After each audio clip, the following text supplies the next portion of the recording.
Hola, bienvenidos a Un Profesor. Seguimos con el bloque de neurociencia y hoy en concreto vamos a preguntarnos ¿qué es la neurociencia? Seguramente si lo buscas en tus buscadores habituales como Google, Yahoo, verás que a veces hablamos de neurociencia, a veces se habla de neurociencias. Es lo mismo y esta ambigüedad de usar un singular o un plural se refiere a que la propia neurociencia es una conjunción de varias disciplinas, ya que la neurociencia es concretamente un conjunto de disciplinas científicas que se encargan de estudiar estructura, función, bases moleculares y patologías del sistema nervioso. Es decir, la neurociencia se encarga del estudio de los diferentes elementos que forman el sistema nervioso y de cómo esta interacción entre ellos constituye las bases biológicas de nuestra conducta. Por lo tanto, neurociencia o neurociencias da un poco igual. La cuestión es entender que son múltiples lagos que llegan a un mismo mar. Es importante estudiar estas cosas por separado, ya que cada una por separado es un campo muy rico, muy fértil de por sí, pero, por otro lado, si no unimos las diferentes disciplinas, no podemos tener una perspectiva holística, global de lo que es el sistema nervioso y, por lo tanto, es imposible que entendamos la riqueza y la complejidad de nuestro comportamiento humano solo estudiando estructuras o solo estudiando patologías. Entonces, ¿qué es lo que nos aporta de beneficioso separarlo? Por ejemplo, a nivel estructural, a mí me interesa saber cuáles son los lóbulos que hay en el cerebro, porque seguramente cada lóbulo, por ejemplo, aquí tenemos el prefrontal, aquí tenemos el occipital y aquí tenemos los temporales. Es posible que cada uno de estos lóbulos aglomere muchas funciones relacionadas entre sí, con lo cual entender las estructuras me va a ayudar a entender después las funciones. Y las estructuras son separables, ¿sí? No necesito entender el occipital para entender el prefrontal. Así que sí que puedo, para dar un primer paso, entender que hay estructuras diversas.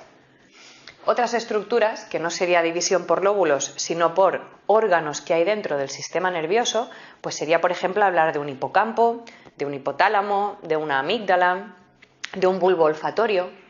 Todas estas estructuras, de por sí, ya cumplen una función.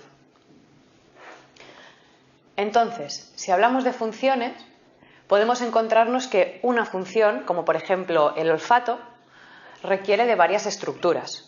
¿Sí? Por ejemplo, el bulbo olfatorio, pero también requiere de otros procesos relacionados con las emociones para darle un valor a ese olor. Otras funciones, por ejemplo, son la cognición, que es la capacidad de generar conocimiento, la memoria o la motivación y las emociones que sentimos.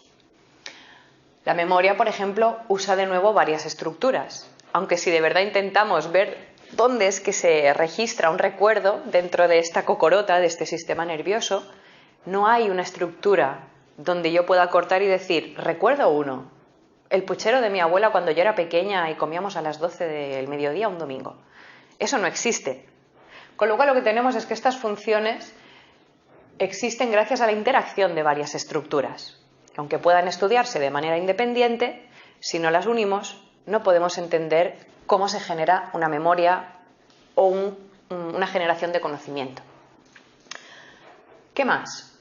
Por supuesto, las estructuras tienen mucho que ver con las bases moleculares. ¿Sí? Una cosa es ver la estructura, que sería un poco como ver lo macro, ¿vale? A nivel macroscópico del cerebro. Tú abres, me separas aquí, me abres la cabeza y ves los lóbulos. Y otra cosa es ver qué neuroquímicos viajan, ¿no? Tal vez de mi lóbulo temporal hacia el prefrontal. Por ejemplo, ¿cuál es la base molecular de la motivación? Es algo muy importante para ayudar a personas deprimidas a superar su problema, ya que a menudo personas deprimidas resulta que tienen un déficit a nivel químico, a nivel molecular, de ciertos neurotransmisores. Con lo cual, por supuesto, en el estudio de las bases moleculares entenderemos la neuroquímica, los neurotransmisores. Pero no será solo esto. También entenderemos cómo nuestro organismo envía señales, como pueden ser prostaglandinas, que forman parte del sistema inmune, y que esto también genera un efecto a nivel neuronal. ¿Sí? Podemos encontrar también hormonas, como la oxitocina. En cualquier caso, esta parte, que se estudiaría con técnicas como genética, como biología molecular, apoya a nivel microscópico esta parte, ¿sí? Y nos ayuda a comprender esta y, por supuesto, nos lleva al cuarto punto, que son las patologías. ¿Qué pasa cuando algo no funciona como esperamos que normalmente funcione? Es decir, si yo, por ejemplo, tengo que coger un bolígrafo y mi mano tiembla, entiendo que esto no es normal. ¿Sí? No es un juicio de valor, es una cuestión de que algo que yo podía hacer normalmente ahora ya no puedo hacerlo.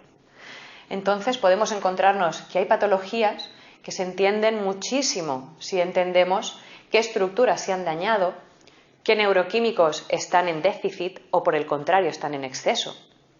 ¿Sí? Y lo que vamos a ver es que hay funciones que debido a estas alteraciones de estructura o de base molecular acaban generando patología. Por ejemplo, el Alzheimer es un déficit de acetilcolina, ¿vale? Tenemos neuronas colinérgicas que han muerto, entonces en el cerebro nos falta acetilcolina y resulta que la acetilcolina, que es un neuroquímico, no puede viajar a través de las estructuras que tienen que ver con la memoria. Por eso las personas que padecen de Alzheimer se encuentran con problemas a la hora de recordar y se encuentran con atrofias y degeneraciones de sus propias estructuras cerebrales. La esquizofrenia, por el contrario, es un subidón, es un exceso de dopamina, de manera que tenemos estructuras por las que circularía la dopamina en condiciones normales bien, trabajando demasiado. Todo esto acaba provocando una alteración en una función que daría una vida sana, cotidiana, alegre. Cuando algo nos aleja de hacer estas funciones correctamente es cuando hablamos de patologías. Así que, como ves, el sistema nervioso es algo tremendamente complejo que abarca toda esa base biológica que está detrás de nuestras conductas, de nuestras motivaciones, de nuestra felicidad y también de nuestra salud mental. Así que, ¿cómo no apasionarse con un tema así? Te invito a que sigas viendo los vídeos que hemos grabado para ti, que nos dejes comentarios a continuación. ¡Feliz estudio!